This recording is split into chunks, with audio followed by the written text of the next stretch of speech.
Hello दोस्तों, आपका स्वागत है मेरे नए वीडियो पर। बहुत समय पहले की बात है। एक छोटे से गांव में सुधाकर नामक एक निर्धन ब्राह्मण अपनी पत्नी सुमित्रा के साथ रहता था। दोनों का जीवन अत्यंत साधारण था। उनके पास न अच्छा भोजन था, न वस्त्र, न कोई सुविधा। फिर भी वे दोनों अत्यंत संतुष्ट और प्रसन्न रहते थे। उनके जीवन का आधार था और भगवान विष्णु और माता लक्ष्मी की नित्य भक्ति। सुधाकर और सुमित्रा हर शुक्रवार को लक्ष्मी माता का व्रत रखते। वे अपने छोटे से कच्चे घर को स्वच्छ रखते, आंगन में गोबर से लिपाई करते, सुंदर रंगोली बनाते और तुलसी के पास दीपक जलाते। पूजा में वे केवल जल, गुड़, चावल और फूल अर्पित करते। चांदी सोने का भोग या बड़ी सामग्री तो उनके पास थी ही नहीं, परंतु श्रद्धा की कोई कमी नहीं थी। गांव के कुछ लोग उनका मजाक उड़ाते थे। एक दिन गांव में रघुनाथ नामक एक अमीर व्यापारी आया। उसने देखा कि सुधाकर फटे पुराने कपड़ों में भी भक्ति भाव से पूजा कर रहा है। उसने ताना मारा, तुम इतने गरीब हो, फिर भी लक्ष्मी माता की पूजा करते हो। क्या उन्होंने कभी तुम्हें धन दिया? सुधाकर ने मुस्कराकर उत्तर दिया, माता लक्ष्मी की कृपा केवल धन नहीं, संतोष और शांति भी देती है।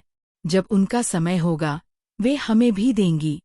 रघुनाथ हंसता हुआ चला गया, लेकिन उसी रात लक्ष्मी माता सुधाकर के स्वप्न में प्रकट हुई। वे सुनहरी आभा में चमक रही थीं और कमल के आसन पर विराजित थीं। उन्होंने कहा, हे भक्त, तुम्हारी श्रद्धा और संतोष से मैं प्रसन्न हूँ। कल सूर्योदय के समय तुम्हारे आंगन में स्वर्ण की वर्षा होगी। लेकिन याद रहे, इसका उपयोग लोभ में नहीं, सेवा, धर्म और जरूरतमंदों की सहायता में होना चाहिए।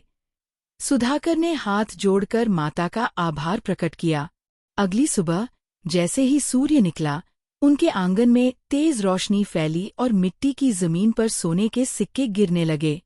यह देखकर गांव वाले चकित रह गए। सभी लोग दौड़कर सुधाकर के घर आए और यह चमत्कार अपनी आंखों से देखा। अब जो लोग पहले उसका मजाक उड़ाते थे, वे ही उसकी भक्ति की प्रशंसा करने लगे। सुधाकर ने उस धन का एक भी सिक्का अपने निजी सुख के लिए प्रयोग नहीं किया। उसने गांव में एक गुरुकुल बनवाया, जहां बच्चों को निःशुल्क शिक्षा दी जाने लगी। उसने अनाथों के लिए भोजन, वस्त्र और चिकित्सा की व्यवस्था की। गांव में कुएं खुदवाए और वृद्धों की सेवा हेतु एक छोटा आश्रम भी बनवाया। रघुनाथ यह सब देखकर बहुत प्रभावित हुआ। उसे समझ में आया कि धन का सही उपयोग क्या होता है। उसी रात उसे भी स्वप्न आया, जिसमें माता लक्ष्मी ने कहा, सुधाकर ने सच्ची श्रद्धा और सेवा से मुझे प्रसन्न किया है। जब तुम भी अहंकार छोड़कर सच्चे मन से मेरी पूजा करोगे और लोभ त्याग दोगे, तभी मेरी कृपा तुम पर होगी। उस दिन के बाद रघुनाथ का जीवन बदल गया। उसने दिखावा और घमंड छोड़कर शुक्रवार का व्रत शुरू किया, गरीबों की सहायता करने लगा और धन का सदुपयोग करना सीखा। धीरे धीरे वह भी सुख, शांति और समृद्धि पाने लगा। सुधाकर की भक्ति और सेवा भाव से पूरा गांव प्रेरित हुआ। गांव के अन्य लोग भी माता लक्ष्मी की सच्चे मन से पूजा करने लगे। वहां का वातावरण शांत, समृद्ध और पवित्र बन गया। चोरी, ईर्ष्या और क्लेश समाप्त हो गए।